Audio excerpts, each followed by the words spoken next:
problem with friends and family, of course, is that, as we heard yesterday at the postmortem, that if things go badly, you know, you know that you're using up all the money of your brother-in-law, and that was the last $5,000 he had, and he had high hopes for your company, and now you're going to have to tell him that it's all gone. That's a very unpleasant situation to be in. So, you know, it's not the best idea, but sometimes it's the only idea you've got, and then you have to go with it. It's a broad term that can mean, you know, what they sometimes refer to as people who are not professional investors. So they could be, you know, somebody you meet, you know, somebody's uncle who you meet at a party who says, oh, you're in software, you're doing an Android application for medical diagnosis, that's fantastic. I think it's a great idea, can I help you with some money? That would qualify as a friends and family as well. So it's in general people who are not professional investors. That's the first category. The second category is seed finance and many of the variations of incubators that are out there. Seed finance is a term that is, again, kind of vague, but it generally means something other than a venture investment or an investment that is expecting a high return on their money. So seed finance can be an example like the Sprout grant that we have at Brandeis that some people applied for. That would be seed finance. I mean, there's a certain exchange of value. They expect that if the company goes through, I don't know what the terms are exactly, but if the company does well, then X% of the revenue goes to Brandeis. That's seed finance. Things like the Y Combinator, Techstars, these are all things you can look up, are various incubators which are a little bit different in the sense that they combine money they give you with space and mentoring. So often these are a place you go to where you get a cube and they pay you, let's say, $10,000 for 3 months of work, and in exchange you have to give them 6% or some number of your company, and they may give you, weekly meeting with an experienced entrepreneur. They may give you courses and seminars that will help you build your skills. They may give you free legal advice to help you incorporate any number of things. These are kind of, bless you, package deals that include a small amount of money and then a lot of other very useful kind of intangible benefits. The guys that we met with yesterday that are doing the Zendo, who the 3 grad students that bailed on us at the very last minute for this JBS, they did so because they got seed financing from an incubator that's associated with Brown University in Providence, and we actually, the guy was here yesterday, Josh, and so they've been working out of Providence in an office there with mentoring and with a lot of help, and they got some amount of money, and they've been able to build their product up to a much more complete state. So that's another form of the general category of seed finance. Seed finance generally does involve a more formal, ownership agreement, so you probably will have to be incorporated somehow. Whereas friends and family, not so much. I mean, if the rich uncle that you meet at the party gives you 10 grand, he might say something like, if you ever take off, in other words, if you actually ever get a venture investment, then I would like to have a chance to invest as well. Or they might say, if you make more than $100,000, then I'd like to agree that I get $10,000. That could be all verbal. Or they just might like you and want to encourage you. So there are a number of reasons. But when you get to a seed finance, generally it's more formal. There's actually officially a corporation with stock to be issued. I thought there was a hand. Yes. I just want to mention also the Kickstarter.com is another kind of seed finance that absolutely. One company got up to $200,000, but with they just give money to you. Right. You have a good idea. So do you know the how it works? Exactly? Yeah. You make a 3 to 5 minute video. Yeah. And you say what you will give them for a $5 contribution, 10, 20, 50, 100, 500, 1,000, 5,000. And it could be something like 5,000. I'll take you to dinner. You get to be there on the release night. You get a free server with all the software loaded. For $5, I will give you a signed copy of the DVD or something. Right, and that happens a lot with musicians, right? Like for $100, we'll mention you on the liner notes. for $500, I'll come give a family concert at your house. I've seen a lot of those. So Kickstarter is a really cool thing. I mean, it's very easy to get into. And I think, isn't it that you have to be able to raise yourself 50% of what you raise? No, there's nothing. You just say how much you want to make, how much and if you don't get to it, and you get 3 months. Yeah. And after 3 months, they take your request off. But you get to keep however much. It's not like if you don't make the threshold, you don't get anything. It's not like that. Okay. It's just how long you're going to be on. It's always 3 months. So that's another really good option. Yeah. Do the ladies want to change sizes to a lady size, or? Would that be any different? I mean, the design of the t-shirt might be more like more of a. I think it's more feminine. Yes. Very likely it is. If there's It's more that size, feminine Yes. design. I think you can say yes for Jay. Yeah. So then I Ladies. need new sizes for it. I would stick to 6 the same. Okay. So the next, what do we do? Oh my God. What?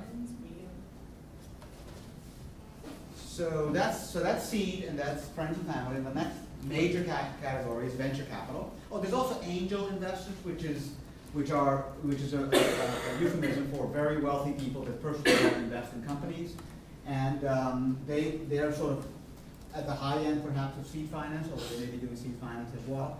So angel capital or angel investors is just that. Sometimes groups of angels get together and form an angel group, which operates a little bit like a venture capital firm. Don't worry about that. Just know the term angel investment. So now venture capital is the big money, and basically venture capital is a company. It's a venture capital fund. It's a company. They have an office. The office has people there, and what their business model is that they have rich people who are, or foundations, or like the Brandeis endowments and things like that, who will invest. So they have rich people who will say, I want to get my money invested in startups. They give the venture firm, $50,000 or $250,000 to invest. The venture firm has a big bank account, have all that money in it. And what the investors, which are known as limited partners, expect is that at some point in the future, 5 years from now, they will get a whole bunch of money back. So in other words, the Brandeis Endowment has put in $1 million into XYZ venture firm, and 5 years from now, if things go as planned, the Brandeis Endowment gets they put in $1 million, they get $10 million, which is an amazing return. Or 5 years from now, they get back nothing. So it's a high risk, high reward kind of tool for an organization like a university or a bank or whatever to sort of get return on their money. So on the other side, at the venture firm, you have these people called general partners, and their job is to meet with startups and hear their story and find out what they're planning to do and decide whether or not they're worth investing in. And so there's a big pool of money that the venture firm has, which could be as much as $500 million sitting in a bank somewhere, is getting doled out in chunks to all these startups. And so the startup gets, one startup gets nothing, the other startup gets $1 million, one gets $10 million, maybe one gets $50 million, based on the professional opinion of these people who work at the venture firm. And so the startup gets the money, the venture firm gets the stock, right? So the big negotiation is, I'm going to give you, Sahar, $1 million for your startup. However, you thought you owned all of it? Now I own half of it. So all your brilliant work is now owned half by me because I just gave you $1 million. And you say, that's a bad deal, I don't want that. You walk away. Or you say, my God, that's great, half of it. In any event, the venture firm now has half of your company goes public, makes $1 gazillion, the venture firm's bank account explodes, and eventually the Brandeis Endowment gets all that money. And that's the basic process of how venture works. So there's a relationship between the people with money who give it to the venture firm, and then the venture firm then finds companies to invest in. And different venture firms may focus on one kind of a company or another kind of a company because they believe in it. They may have expertise in healthcare, they may have expertise in hardware, communications networks, they may have expertise in social media, whatever it is. And so when you're trying to decide if you want to try to get money from a venture firm, one of the first things to do is to figure out which venture firm is the appropriate for the particular project you have in mind. Yeah. Okay, so say the venture firm invests like $50,000 in your startup or whatever, and in return they get like 50% of the ownership. And that's all they want, right? 50% of the ownership. Yeah. Well, let's say you're doing it and you're spending $50,000, but your startup starts to go, let's just say, kind of badly, or whatever, and you don't think you're going to finish the project. Yeah. Would it therefore be possible to just bail, considering you get the $50,000 and just be, or make a really crappy product that won't do well, so the venture people won't? Like what? Well, okay, let me explain what happened in that scenario. So first of all, the thing to realize is that the venture firm, as a result of putting the money in, not only have the stock, but they also have a seat on your board of directors. So they basically become the boss of the CEO. Okay, so they are totally privy to what's going on in the company. Is the company doing well, doing badly? They meet monthly or sometimes every other week in the beginning to get updates from the CEO and from the team about how things are going. So they may decide, oh my God, this is a disaster. We're telling you, CEO, you need to go out of business because we want whatever's left back. That could happen because they're half owners. They can make the decision. Or they may go, so you're building an awesome product, and we totally believe in you. Yes, you had a screw up. Yes, you're delayed by 6 months, but we believe in this enough. We want to put more money in. That could happen. Or there could be a lot of variations in between. But the thing to remember is that once they own half the company, or whatever percentage, they are now the CEO's boss, essentially. Could you ever buy it back? Pardon? Could you ever buy it back? Yes, you could. You could. You'd have to negotiate with them. But you absolutely could. I mean, you could, let's say you make, and it's very complicated because they are on the board, right? So they're going to decide whether that sale is permitted. You know, almost everything of any significance that the company wants to do after that point has to have the okay of the investors, which is really the way it should be because they just gave you $1 million. Yeah. Aren't there like government grants and stuff? Yeah. Oh yeah. That don't have those restrictions. Yeah, but I'm sure they have different restrictions. And if it's a grant, then the proposition is different. I don't think there's government grants for something that's purely a money-making operation. There's another reason. Invent the next, invest in the research to create the next kind of full-body scan for airports, and we'll give you $1 million to do that. And by the way, if you come up with any patents, the government owns them now. Or by the way, if you come up with patents, you can own them. But we want a lifetime ability to license it ourselves, or whatever. So Tim knows all about this, I'm sure. There is SBIR and SGIR programs, I think, that fund either business university partnerships or sometimes just straight business work if it's commercializing research. So if you have some research idea that you can commercialize, you can ask, and they have $100,000 for 1 or 2 years per stage, and then $500,000 to $1 million second stage. So you can do that. But then there are those restrictions about intellectual property. Because remember, it's you're my tax dollars, so I want to make sure that I get value for it. In Israel, they give you $1 million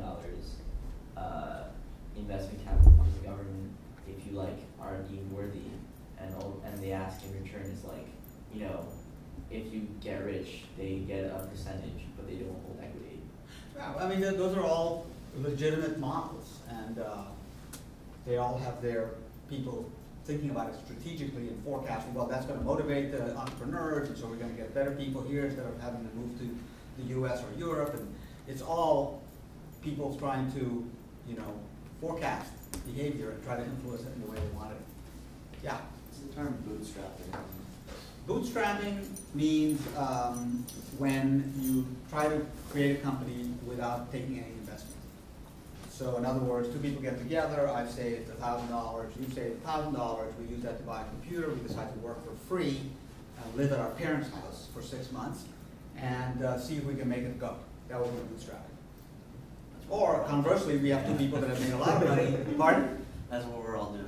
Yeah. Or it could be, but it could also be, there's 2 people that made a lot of money, and they each have $100,000 in the bank that they want to invest in an idea, and they decide to work for free for a year and put $100,000 in so they can hire people. And that would be bootstrapping as well. So it's only when you do everything yourself. No, it's only when you supply all the money yourself. No money from outside sources. Right. What about friends and family? Is that Well, it's, Living in her parents' house is friends and family. yeah, I mean, Indirect call. yeah, I think it gets, people will have debates probably whether that qualifies as an instructor. Not so sure. Don't make that assumption. Yeah. Okay. Okay? All right. So that's venture capital. Okay. Valuation. What? Your parents aren't going to take you? They will kick you on the street? So how does the venture firm? Let me just show you this because we're going to run out of time soon. Melissa, I sent Jeffrey an email asking him to check whether I got the spreadsheet right. So since you're here, you can help me because he didn't answer. No, he said there's a note up there that said something from Jeffrey Wood. Where? It's gone now. Mail. There was a growl notification. Yeah. Oh, really? Just now? Oh, that's funny. He might have told me. It's too late now, Jeffrey. But basically, so Jeffrey is Jeffrey Beer, Melissa was the first hire at eRoom. Jeffrey and I and Melissa started eRoom in 1995, 6, something. So eRoom is the company. Give it even more sure. It's the company that we started back then, which was a web-based collaboration software company. Before there was Rails, it was in C++. No, not Java. Anyway, this is not coming up anytime soon, so let's just wait for this. Maybe my network is gone. So CAP stands for market capitalization. Yes, capital. Yeah. So basically, as this thing comes up, so the question is, right, I'm going to get money from, let me draw this interesting. Do I have this graph still right here?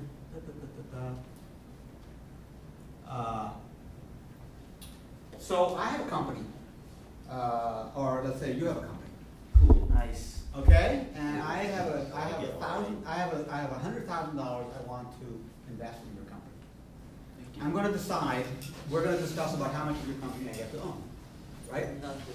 Okay, so basically there's a before and after kind of theme.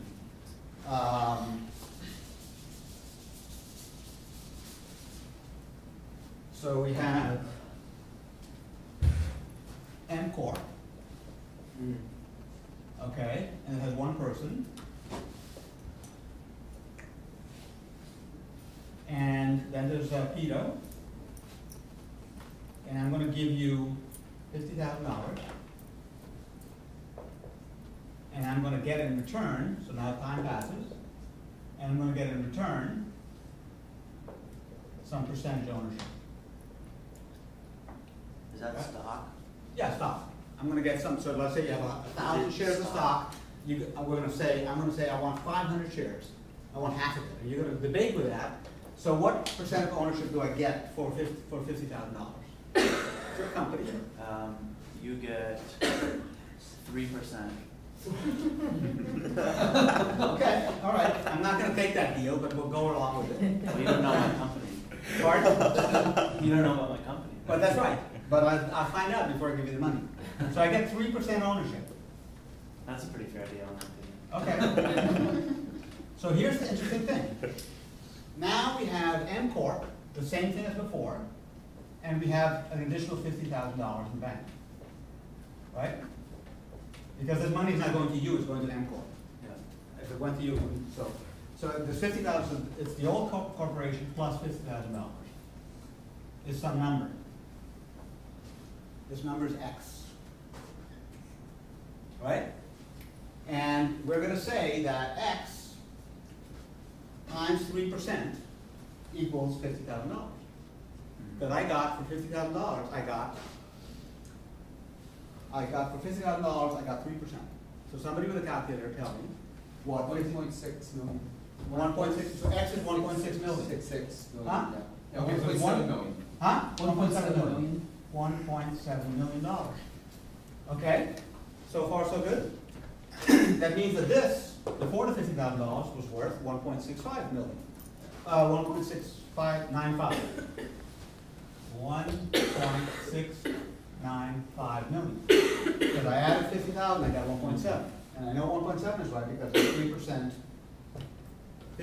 50,000 divided by 3% is that.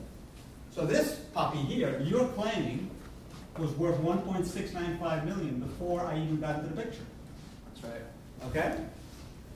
So, I'm going to ask you why you think that, not now. But this is basic, oh there it is. Yay. This is basic this is the cap table. This is what came up just in the time. So this is the interesting phenomenon here. So when people ever heard the term pre-money valuation and post-money valuation, anybody ever hear that? So pre-money would be 1.695 and post-money is 1.7. Yes, exactly. It's a very important thing because, I mean, these numbers are totally wacky, so it doesn't look as interesting. But it could be the pre-money valuation is 1 million or 500,000, and the post-money valuation is 1 million. It's very important. So when we looked at that news, yes, Melissa? Although the math doesn't always work out exactly like that. Yeah. Do you want me to say why? Yeah, go. Because pedo is a hot shit. I'm sure you guys all know that already. So it didn't just Not in those words, increase but yes. by the 50,000. It also increased because now you have an investor, a board member. You have a lot more. It's not just you with your company thinking it's worth 1.65. It's now you have people in the industry who can help you get more pull into places. So a lot of times what happens is suddenly someone invests an amount of money in, and it's not 1.7, it's suddenly 2.5, because now you have more funding and more involvement.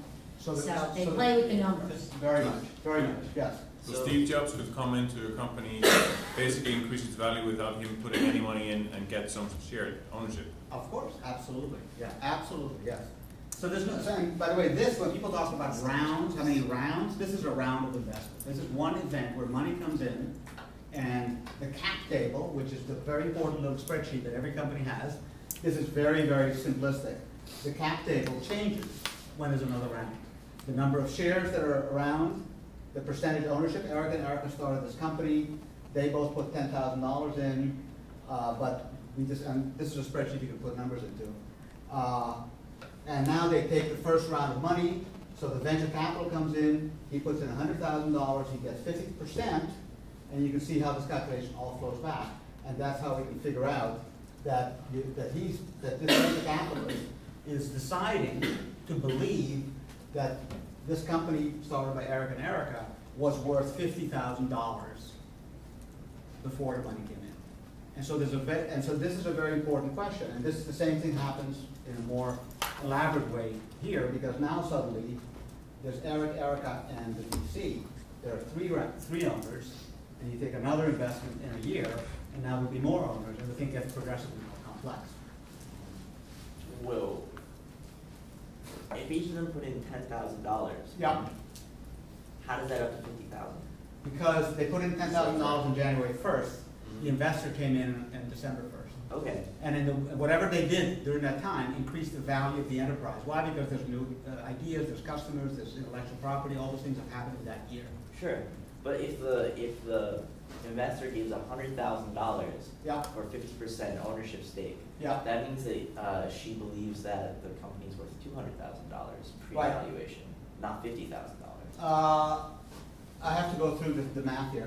This may be wrong, but I don't think it is, because you have to look at, and this is at the moment of the A round, so let's just see here. So put 50%, 100,000, the company was worth $200,000, but that includes this $100,000. So really, before the money went in, it was worth $100,000, which means that Eric and Erica each, let's see, $100,000, and I'm trying to remember how this goes.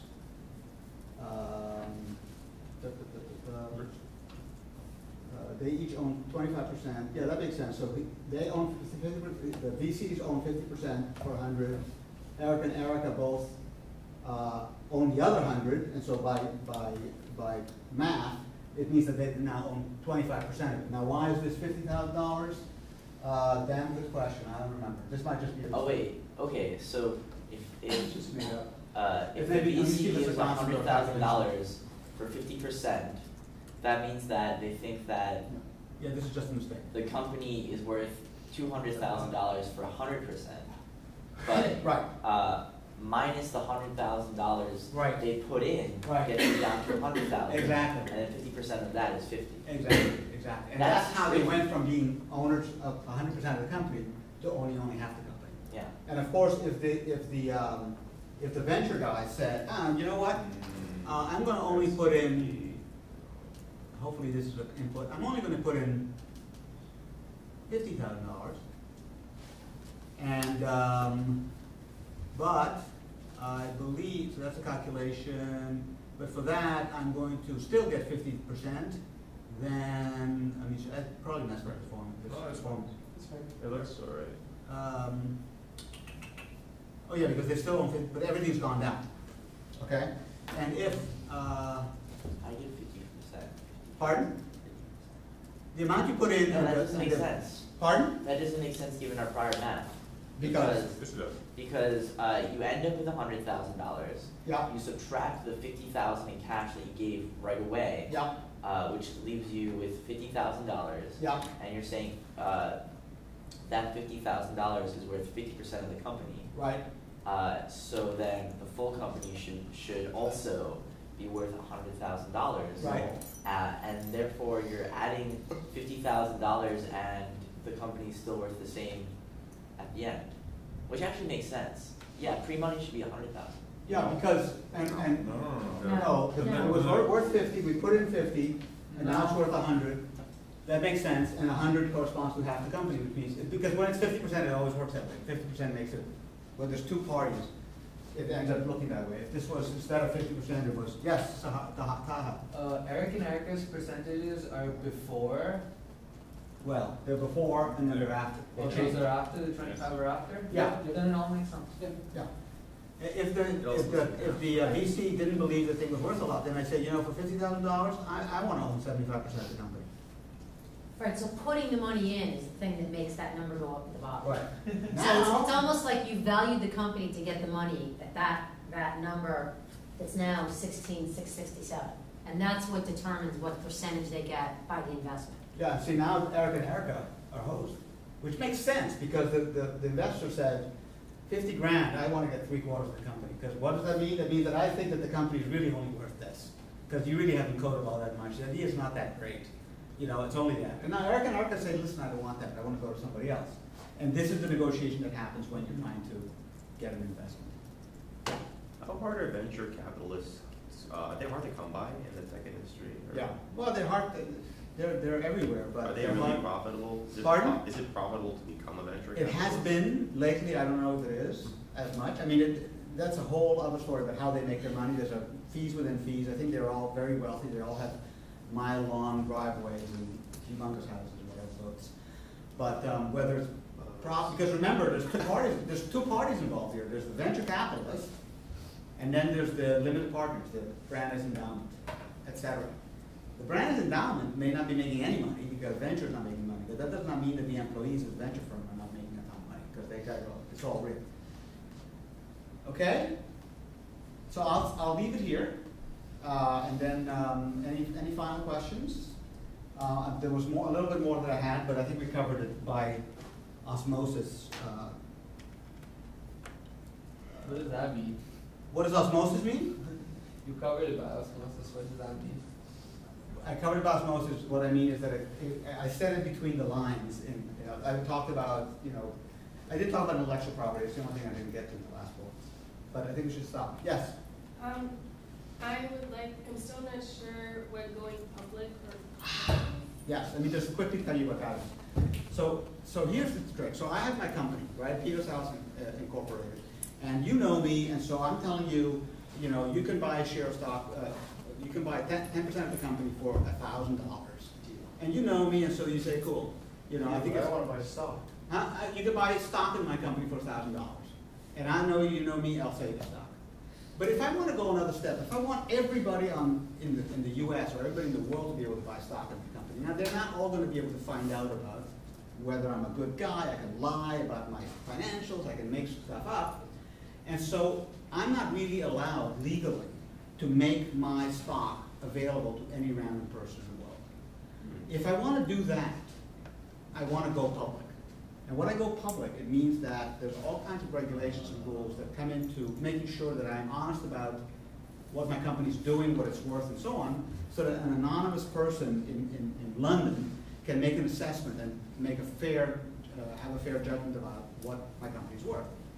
So that act is called going public. And the benefit to me as a company is now, because remember, when I issue stock, I'm getting money. So the reason you issue stock is, of course, to get more money to run your company, like Joseph said, to get more money to run your company. So if I want everybody in the world to be able to put money in my company, that's a good thing because I can get a lot of money. but then I have to submit to certain legal rules. And those legal rules are all part of the going public process. So the short answer is going public means that a company's stock is now available on the open stock market. Yeah? You can answer this in a yes or no. When you go public, do you have an option to restrict who buys? Because say I don't want him to buy my stock. No. Even if it's in another country? Because I heard Well, there may be legal rules, but I think, there may be some fine print there that I don't know, but in principle, the idea is anybody can buy it. But you control the amount of stock that you release to the Right. public. Yeah, you do. You say how much stock is available. So when you read that LinkedIn, for example, on the day they went public, the stock went way up. It's because there was a certain amount of stock they issued and enough people in the world wanted to buy it, they bid it out. LinkedIn is not getting that money, realize, right? They're not. And Goldman Sachs. Goldman Sachs ends up getting a cut of that money, yeah. Anyway, okay, one last question. Venture capital is such a bad deal because